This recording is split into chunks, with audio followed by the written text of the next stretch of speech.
દર્શક મિત્રો, આપ જોઈ રહ્યા છો ગુજરાતની એક એવી ચેનલ કે જે તમારા શહેરના પળે પળના સમાચારો તમારા સુધી પહોંચાડે છે. સ્વાગત છે આપનું A1 અભિક્રાઇમ ન્યૂઝમાં.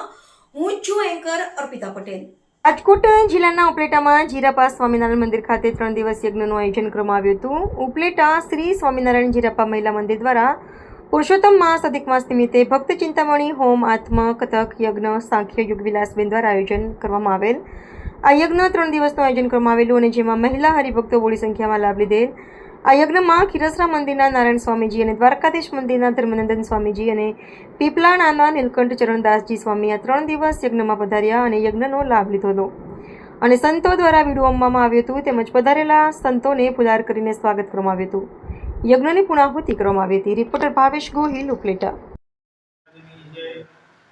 જીરાપા શ્રી સ્વામિનારાયણ મંદિર, પુરુષો મંદિર અને મહિલા મંદિરના આયોજનથી અને ખાસ વિલાસબેનના શુભ સંકલ્પ અને સ્ત્રી ભક્તોના શુભ સંકલ્પ આ મંદિરની અંદર ભગવાન સ્વામિનારાયણના મહાન સંત સદગુરુ વિષ્ણુરાનંદ સ્વામી વિરચિત શ્રી ભક્ત ચિંતામણી ગ્રંથનો 7 કુંડી યજ્ઞ થયો.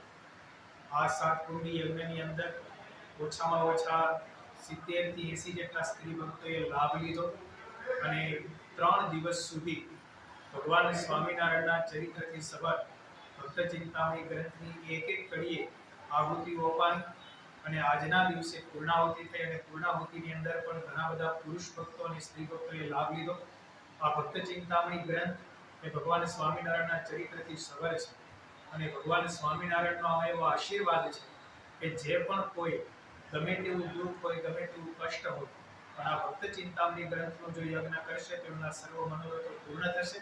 એવો આ પવિત્ર ગ્રંથ એમનો 3 દિનાત્મક અહીંયા ભવ્ય યજ્ઞ થયો.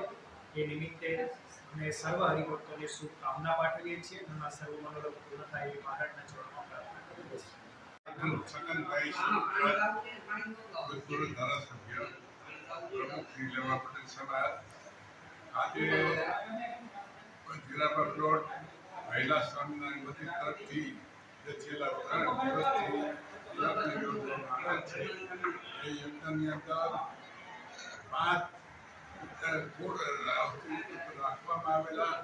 એની અંદર લગભગ 50 બહેનોએ સતત રીતે ભાગ લઈને એની અંદર આહુતિ આપેલી. આ રીતે સાંખ્યયોગી વિલાસબેન અને એમની સાથે જે મહિલા મંડળના સભ્યો છે, પુરુષ મંડળના સભ્યો છે, કોઠારીશ્રી છે, બધાએ જે સાથ અને સહકાર આપ્યો છે એને કારણે સમાજની અંદર ભાઈચારાનું વાતાવરણ જન્મે છે અને આ જે બહેનોએ ભાગ લીધો સત્સંગની અંદર, જે બીજા બહેનો ભાઈઓએ એની અંદર સતત રીતે સાથ અને સહકાર માટે સંપ સુલેહ અને શાંતિનું વાતાવરણ સર્જાશે. પરંતુ સાથે સાથે એના જે કાર્ય છે એની અસર સમાજની અંદર તમામ લોકોને અસર થશે. આશીર્વાદ એના ઉપર કાયમ માટે વરસે અને ભગવાન શાહ ઉપર